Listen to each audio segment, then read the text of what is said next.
ពេលដែលគេអូសទាញសាសនាបងចូលទៅបងសិតតែប៉ុណ្ណេះមែនទេកុំហោះ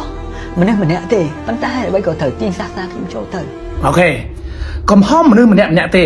ហេតុអីបានត្រូវទាញសាសនាចូលទៅមែនទេអញ្ចឹងវាប្រៀបដូចជាខួរក្បាលឯងកំពុងនិយាយអញ្ចឹងអញនិយាយថាឯងខឹងបកគលណាក៏ដោយមិនថាខ្ញុំទេមិនថាបងប្អូនណាទេគេតែងតែនិយាយថាខឹងបកគលណានិយាយឲ្យចំបកគលហ្នឹងកុំរះទាំងអស់តើណាកំពួកមីសភឹងពួកមីកាជះគេឲ្យតើណាអញ្ចឹងទង្វើដែលយើងនិយាយហ្នឹងគេបកមកវិញគឺគេទីដូចគ្នាគេហៅថាឡងសងគូតឯស្គាល់កតេហ៎កតេឡងសងគូតអញ្ចឹងកុំហាមគេព្រោះគេក៏បានហាមយើងដែរពេលដែលយើងនិយាយព្រោះយើងអត់មានខួរក្បាលកាត់យើងមានខួរដែរតែយើងអត់ចេះកាត់តើណាអញ្ចឹងវាដូចគ្នាទេវាស៊ីសងគ្នាក៏ប៉ុន្តែខ្ញុំសូមពរឲ្យបងប្អូនទាំងអស់គ្នាបើសិនជាខឹងអាអូនមួយនេះឈប់យកសាសនាបោកបញ្ចូលទៀត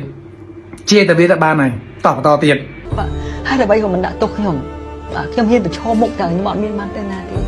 ហេតុអ្វីបានត្រូវទាញសាសនាខ្ញុំម៉ាក់ប៉ាបងប្អូនដែលបដៅបងប្អូនឲ្យទៅលួចឆក់ប្លន់អត់ដាក់អត់ដែរទេទៅហ្នឹងម៉ាក់ប៉ាបងប្អូនដែលបដៅបងប្អូនទៅឆក់ប្លន់អត់ឯងគេមកបញ្យល់គេអាណាគេមិនដឹងម៉ែអើណាចង់ឲ្យកូនអាក្រក់តែអាកូននេះវាថោកខ្លួនឯងអាកូននឹងវាឈាមថោកអីយល់ទេអាថោកនឹងវាធ្វើអត់ចេះកាត់ចឹងហើយបានគេយើងដល់កពូតើណាធ្វើអីថ្ងៃក្រោយឲ្យគិតដល់ខួរក្បាលផងខួរក្បាល1គីឡូ2ខាំមុននឹងធ្វើអីទូកាត់ផង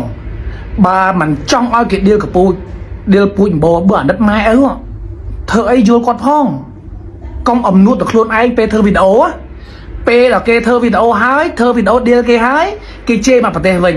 គេមិនធំតែជេរខ្លួនឯងទេគេជេរទាំងម៉ែទាំងឪទាំងពូជទៀតបោកទាំងសាសនាទៀតតែខ្ញុំអត់បានទៅជេរសាសនាអត់បានជេរម៉ែឪទេ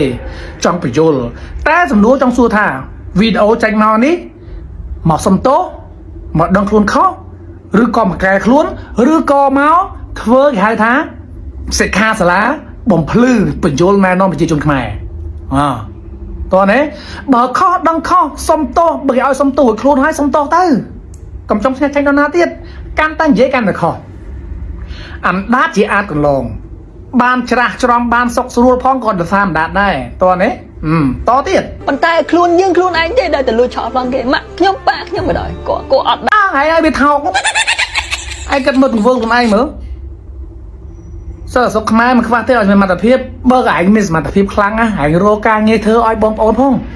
រកការងារធ្វើបងប្អូនខ្មែរយ៉ាងផងគ្មានអាណាចង់ចំណាក់ស្រុកទៅស្រុកក្រៅទេតោះណានិយាយចេញមកគឺសរុបមតិរួមគឺមានទាំងការសំទោសមានទាំងការបញ្យល់ណែនាំ